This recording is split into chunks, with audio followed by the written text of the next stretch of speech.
आमतौर पर जो 2020 के बाद एक नई हमारी कहनी चाहिए कि जनरेशन आई है पूरी स्टॉक मार्केट में, नंबर ऑफ डीमेट अकाउंट 2-3 गुना हो गए, खास तौर से यंग पॉपुलेशन 20 से 30 साल के बच्चे मार्केट में तेजी से उतर रहे हैं, सोशल मीडिया पे बहुत कुछ ज्ञान लेते हैं। ये जनरेशन है जो अब आई, ये आमतौर पर, मैं सबकी तो नहीं कहूंगा, लेकिन ट्रेडिंग माइंडसेट वाली ज्यादा है, जल्दी से पैसा कमाने वाली ज्यादा है। इनको वेल्थ क्रिएशन कैसे बताई जाए, सिखाई जाए?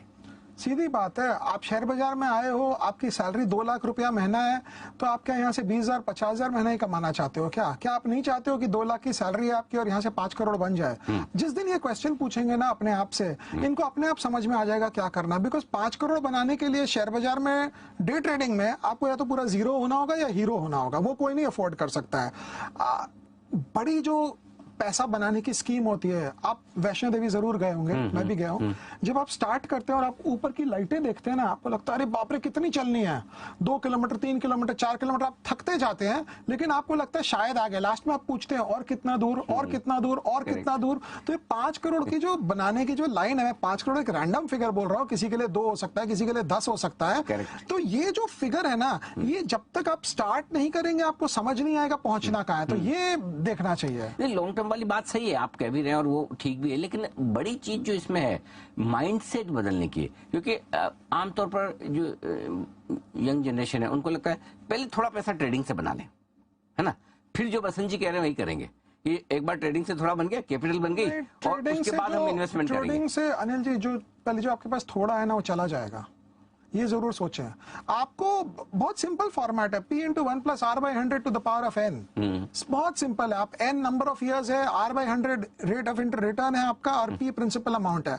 आप प्रिंसिपल अमाउंट को माइनस रिटर्न से कर देंगे तो अपने आप ही जीरो हो जाएंगे आप। तो ये बहुत सिंपल है, लेकिन ये लोग करते नहीं है। क्योंकि देखिए, आज का 10,000 ना, शाम तक मुझे पता चलेगा 10,000 आया कि नहीं आया, और शाम को मेरा बाहर से ऑर्डर होगा स्विगी जोमेटो पे, क्योंकि आज तो 10,000 कमाया हमने। लेकिन ये जो 5 करोड़ का सपना है ना, ये लोगों के लिए लगता है यार होगा कि नहीं, और उसमें मुझे लगता है लोगों को लगता है कि ये सब होएगा नहीं, जो है अभी कर लो। और आज की इकोनॉमी भी वैसी है ना, खाओ पियो खत्म करो, बचाना क्यों है। तो आपके मन में कभी नहीं आया जब आपने करियर शुरू किया 20-25 साल पहले कि मैं भी ऐसे ही करूं, आज कमाया खाओ पियो खर्च करो मस्त रहो? वो क्या था जिससे आपने अपने आप को बदला है? जैसे मैं अंग्रेजी में बोलता हूं कि the money which you bring to the market, if it is the one you can afford to lose, you will lose it.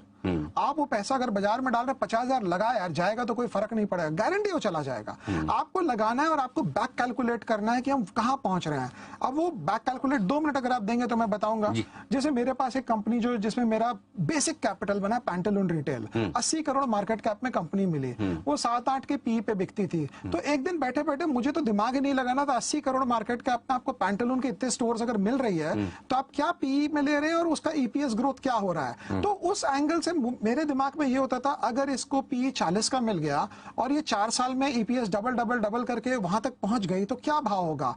तो आपको एक कंपनी लेकर किसी का, मतलब कंपनी आप समझिए, आपको एक नदी क्रॉस करनी है और कंपनी जो है ना वो आपका नाव और वो माझी है जो आपको क्रॉस कराएगा, आप तैर के नहीं क्रॉस कर सकते हैं। तो आपको उस एंगल से देखना चाहिए कि यहाँ 4-5-6 नाव है, कौन सी वाली अच्छी है, कौन सी बढ़िया है, कौन सी मजबूत है जो मुझे क्रॉस करा देगी वो पूरी गंगा की नदी। तो उस एंगल से आपको देखना चाहिए। लेकिन आमतौर पर रिटेल इन्वेस्टर्स में उतनी समझ होती नहीं कि ये, मतलब पहले तो उसको यही नहीं पता कि नाव से जाना है कि तैर के जाना है। चलो मान लिया वो समझ भी जाए कि मुझे नाव की जरूरत है, लेकिन कौन सी नाव, वो उसके लिए बस की बात ही नहीं कि पता लगाना कि यही मल्टी बैगर बन सकता। वही देखिए, अगर आप टाटा स्टील की नाव में बैठेंगे तो 10 साल आपकी नाव इधर ही घूमती रह सकती है, क्योंकि वो है सिक्लिकल। अगर आप बैठेंगे कोई बैंक की नाव में, कोटक बैंक की, बहुत बड़ा जहाज, वो स्टार्ट होने में ही टाइम ले लेगा।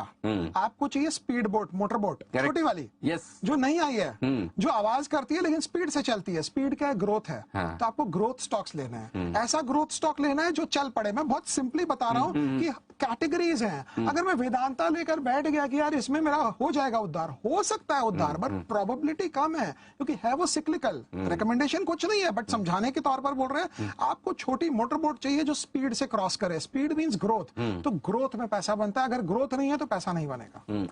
आप अपने करियर में ग्रोथ स्टॉक्स या मल्टी बैगर स्टॉक्स आपने ढेर सारे ढूंढे, कैसे पकड़ते थे?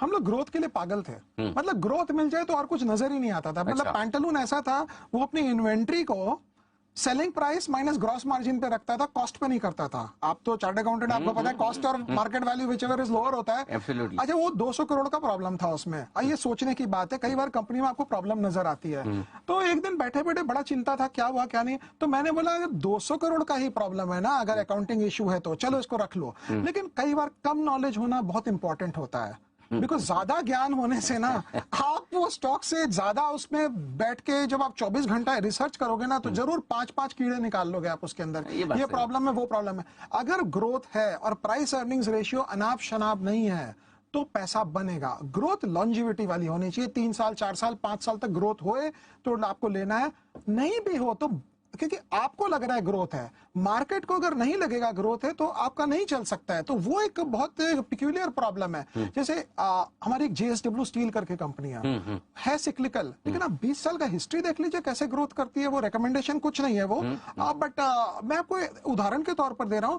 तो कई बार सिक्लिकल में भी ग्रोथ निकल जाती है, और कई बार यूनाइटेड स्पिरिट जैसी कंपनी जिसको ग्रोथ होना चाहिए, वो बेचारा ग्रो ही नहीं कर पाता है। तो वो एक सेकंड लेवल एनालिसिस है, बट मोटा मोटी ग्रोथ चाहिए। ग्रोथ मजबूत होना चाहिए, और अगर अच्छी ग्रोथ है और उसके साथ आप प्रमोटर का अच्छा होना जरूरी है, या आप प्रमोटर भी होगा तो पैसा बना देगा। अच्छा। मैं 2002 में अनिल जी, आप मुझे यूनिटेक दिलाए होते, मैं कभी आपको कंप्लेन नहीं करता।